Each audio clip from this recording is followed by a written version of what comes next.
Good morning, Year 4, and welcome to your next English lesson. Okay, so today is Thursday the 25th of February, and our learning objective is to use a range of sentence structures to write a story. So can you pause the video now and write today's date and learning objective and underline these? Okay, brilliant. So on our learning journey this week, we are on number 4 here. So you've already written some sentences to describe a setting. You've written a setting description. You have written an action sequence yesterday, and today we are thinking about starting our story using a range of sentence structures, followed by tomorrow finishing our story, making sure we are using paragraphs. So let's remind ourselves of the Marshmallows clip, just the start of the story we're writing today. So by the end of the lesson, we would have thought about innovating our character. So that means we're going to change the character, the monster in the story.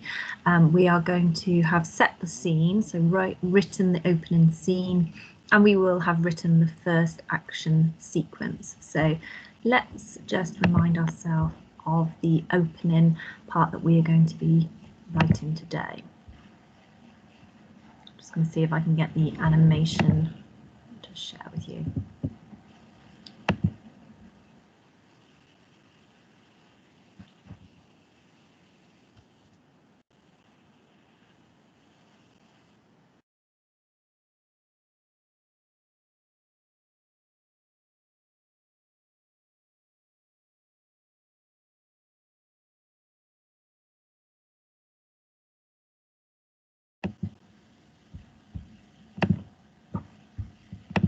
Okay, so this is the first part of the story that we're going to be writing today.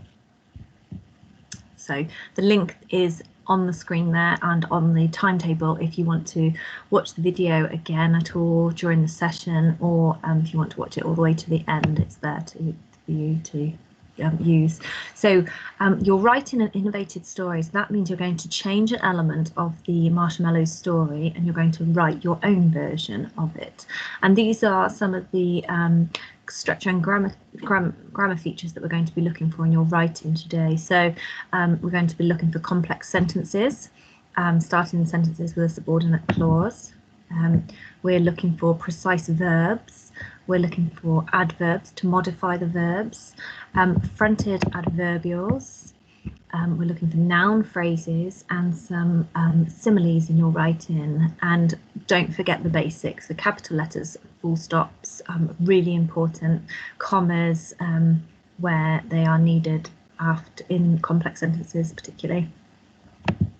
So today we're going to be writing in third person. So I just want you to, we're going to read some sentences through and we're going to pick out the ones that have been written in third person. So we'll tick the ones that we think are third person. So the first sentence says, even though I knew it was safe, I was still scared to walk into the room alone. So do we think that's written in third person or first person? So we can look at the pronouns here to help us. We've got the pronouns, we've got I and I. So if we're using words like I, we are writing in first person, words like I and we. So that one is not written in third person.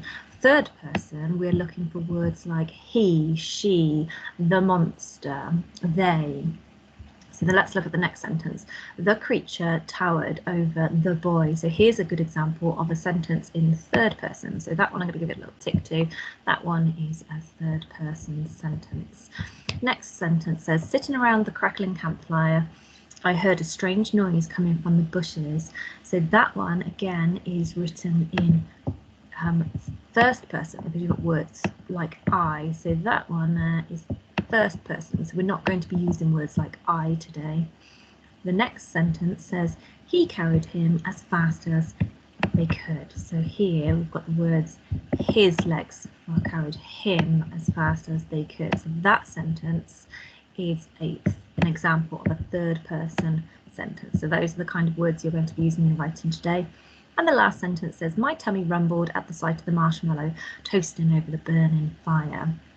And that sentence, because you've used words like my, that is a sentence written in first person. So we're not going to be using words like my today. So that is not an example of a third person sentence.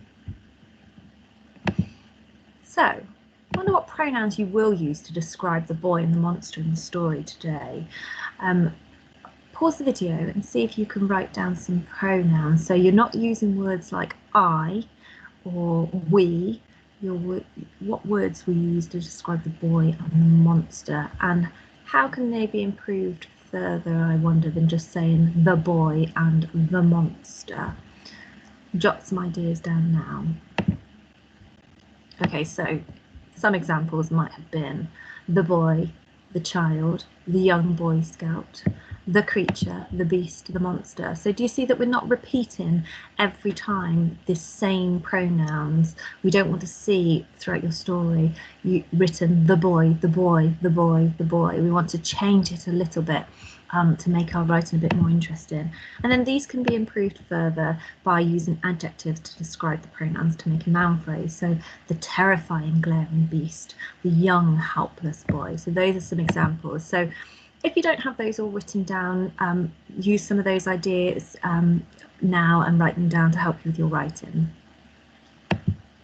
Okay, so we're going to innovate your character today in the story. So we know in the story of the marshmallow, we have the green monster, and I want you to come up with your own monster that's going to be your character in this story. So what you'll need to do is you'll need to pause the video. You'll need to draw your monster now. Think about what colours it is, what kind of teeth it has, whether it has any horns, how it moves. There are some words that might help you with your to describe your monster, and write down some noun phrases then that you can use in your writing today. So pause the video while you have a go at that now. Only spend 5 or 10 minutes innovating your character, so you've got lots of time for your writing the start of your story today. So pause the video now while you come up with your own character. Okay, so some examples of some words that I might have used to describe my character might be things like scaly skin, hideous rotten teeth, bright glaring eyes, and hopefully you've come up with some really great noun phrases to describe your character and your story. So we're going to start thinking about our opening, and what's going to help you today is that you already had a go at writing an opening at the start of this week to describe the setting, so you can really use that today to help you with this opening. But of course we're going to be thinking about introducing your new character that you've just created rather than the one from the original story. So let's just have a look at this story opening here and think, what different sentence structures can you spot in this opening? So I wonder if you can see any short, simple sentences. Can you see any compound sentences? So that's two simple sentences joined with a conjunction. Or can you see any complex sentences? So let's just read it through, this example of an opening. It was a clear, warm night. Crickets chirped in the distance, and intermittently an owl hooted. A solitary boat bobbed on the lake, and from time to time the water slapped against it. Moonlight reflected like diamonds on the water, and slowly, from the depths of the lake, a pair of bright yellow eyes and the tips of two pointed ears momentarily appeared.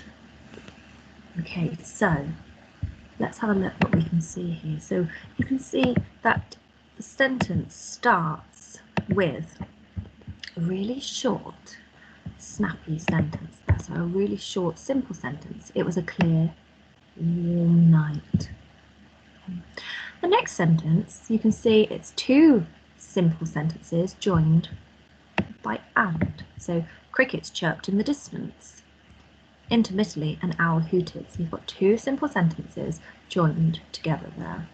And again, the next one, a solitary boat bobbed on the lake. And from time to time the water slapped against it. So again, a compound sentence there.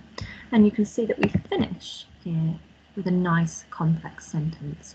More detail here where you've got more description and a bit more detail in the commas, between the commas here. So moonlight reflected like diamonds on the water, and slowly from the depths of the lake a pair of bright yellow eyes and the tips of two pointed ears momentarily appeared.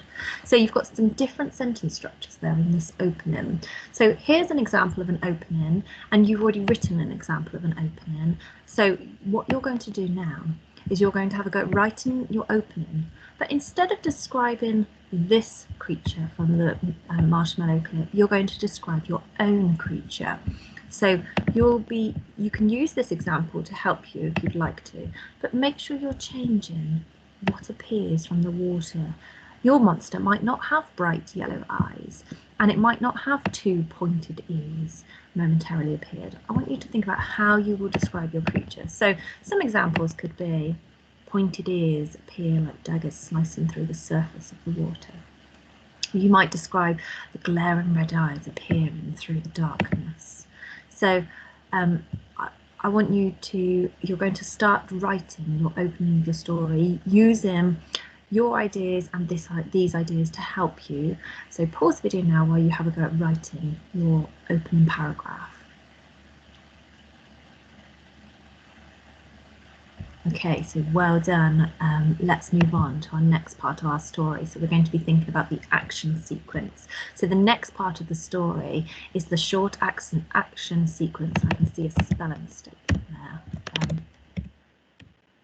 A short action sequence to show how your creature approaches the child. So your creature may approach the child slightly differently depending on what kind of creature you created and how he moves. So you might want to start this part by thinking about some noun-verb pairs that you can use to describe the action sequence. So in the story, we know that the creature appears behind the boy. The boy hears something as he's toasting his marshmallows. The creature's mouth begins widening, and then the boy turns around holding his stick up with a marshmallow on it to defend himself. So what might be a good idea now is to think of your action sequence. Maybe jot down 4 clear points that will help you write your next action sequence. So here's my example of an action sequence for my monster. 1 could be the boy hears some rustling in the bushes. 2, the creature crawls along the ground behind the logs. Maybe he's dragging his back feet behind him, pulling himself along with his sharp claws on his hands. 3, from behind, the creature towers over the child. So he's risen up over the child now. The child hasn't yet seen him. And then perhaps 4, the boy jumps up, and maybe he jumps up and goes the other side of the campfire to protect himself. So write down your ideas for your action sequence, and perhaps jot down a few ideas of some noun-verb pairs that you could use in this part of your sequence. Okay, so now you should be ready to write your action sequence.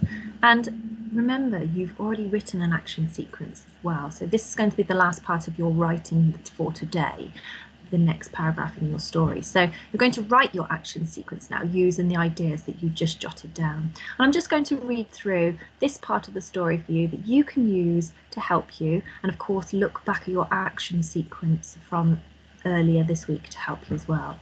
So a short leaf-littered pathway led from the lakeside to a camping area, and in the middle of a camp, the fire crackled with red embers and ash rising upwards into the night. By the fire, a fallen log was used as a makeshift bench by a young boy. The boy watched the fire as he toasted marshmallows on it, oblivious to the creature which was slowly making its way up to the path to the camp.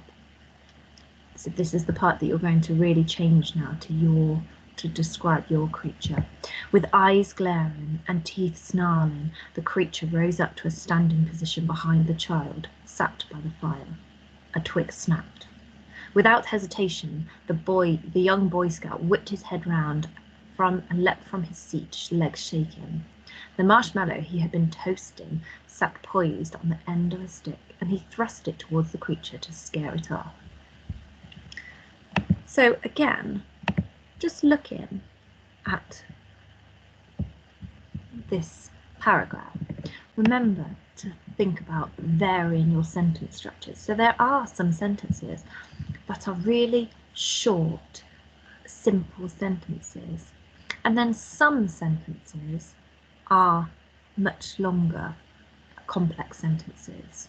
So here you've got an example of a nice long complex sentence, and it starts with an adverbial phrase there, and another one right below. So you've got a really good mixture of short sentences to create tension. A twig snapped, perhaps the air blew, and you've got a mixture of longer complex sentences. So now you're going to write your second paragraph for today to finish your your opening of your story, where you will introduce your character and really use those ideas that you've come up with to describe this new creature in the story.